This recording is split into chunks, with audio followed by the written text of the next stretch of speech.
বোতল নিক্ষেপের পর যদি এরকম কাহিনী হয় তাহলে আমার রক্ত বাইর হয়েছে, তাহলে আমার কি অবস্থা হওয়া দরকার ছিল? আমি তো ঢাকা মেডিকেল না, আমি তো আরো বড় হাসপাতালে যাওয়ার দরকার ছিল, আমি তো আইসিইউতে নেওয়ার দরকার ছিল আমাকে। শুধু আমাকে না, আমার এক ভাইয়ের দেখলাম যে ওনার এই জায়গায় হাড় ভেঙে গেছে পুলিশের বাড়িতে, তাহলে ওনাকে তো সামান্য চিকিৎসা দেওয়া হয়েছে। তাহলে দেখা যাচ্ছে যে এখানে ওই আগে যেরকম বৈষম্যের শিকার হইতাম আমরা এখনো বৈষম্যের শিকার হচ্ছি। সবাই ক্ষমতায় যাওয়ার পর তাদের আচরণ পরিবর্তন করে ফেলে। বিগত সরকারও আমাদের অধিকার দেয় নাই, অনেক বছর যাবতীয় আমাদের এরকম আন্দোলন চলতেছে, কিন্তু তারা ওই রকম কোনো আশ্বাস আমাকে দিতে পারতেছে না।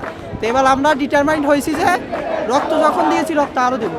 আমরা তো ওই জায়গায় নিরস্ত্র ছিলাম, আমাদের হাতে কোনো অস্ত্র ছিল না, কোনো লাঠি ছিল না, আমরা শান্তিপূর্ণ আন্দোলন করতেছিলাম।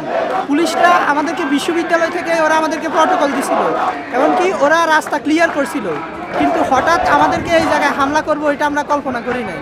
এবং কি ওরা কোনো ওয়ার্নিং করে নাই, কোনো কিছুই করে নাই। ওরা সাউন্ড গ্রেনেড খোলা জায়গায়ও পালায় নাই, ওরা টার্গেট করে আমাদের উপরে পালাইছে এবং সর্বপ্রথম ওইটা আমার গায়ে এসে পড়ছে।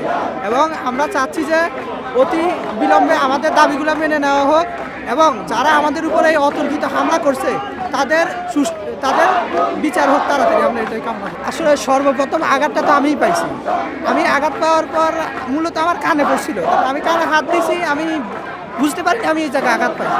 তো নিচে দেখি আমার গায়ে ব্লাড পড়তেছে, তারপর আমি এখানে হাত দিয়ে দেখি যে আমি এখানে ইনজুর্ড হয়েছি। আমার ফ্রেন্ডরা ছিল, তারপরে কিছু সিনিয়র ভাই ছিল, আমাকে কোলে নিয়ে গাড়িতে করে ঢাকা মেডিকেলে নিয়ে গেছে। এরপরে আর আমি এইদিকে আসতে পারি না, আমি মাগরিব পর্যন্ত ঢাকা মেডিকেলে ছিলাম। তারপরে ডাক্তাররা আমাকে চিকিৎসা দিয়ে তারপরে বলছে যে মেসে চলে যেতে, বাসায় চলে যেতে।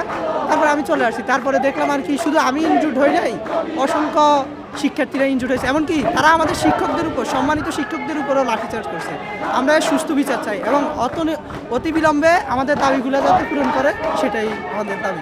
আমাদের দাবি পূরণের জন্য এটা তো আমাদের প্রাণের দাবি, আমরা এর বিকল্প তো কিছু নেই। এটা আমাদের অধিকার, আমাদের অধিকার আদায় করা আমাদের দায়িত্ব। বিগত সরকারও আমাদের অধিকার দেয় নাই, অনেক বছর যাবতীয় আমাদের এরকম আন্দোলন চলতেছে, কিন্তু তারা ওই রকম কোনো আশ্বাস আমাকে দিতে পারতেছে না। তো এবার আমরা ডিটারমাইন্ড হয়েছি যে রক্ত যখন দিয়েছি রক্ত আরও দেবো, এর শেষ দেখে আমরা ছাড়বো এবং আমাদের দাবি আমরা আদায় করে ছাড়বই। এটা তো হাস্যকর বিষয় দেখা যাচ্ছে, কারণ একটা বোতল নিক্ষেপের পর যদি এরকম কাহিনী হয় তাহলে আমার রক্ত বাইর হয়েছে, তাহলে আমার কি অবস্থা হওয়া দরকার ছিল?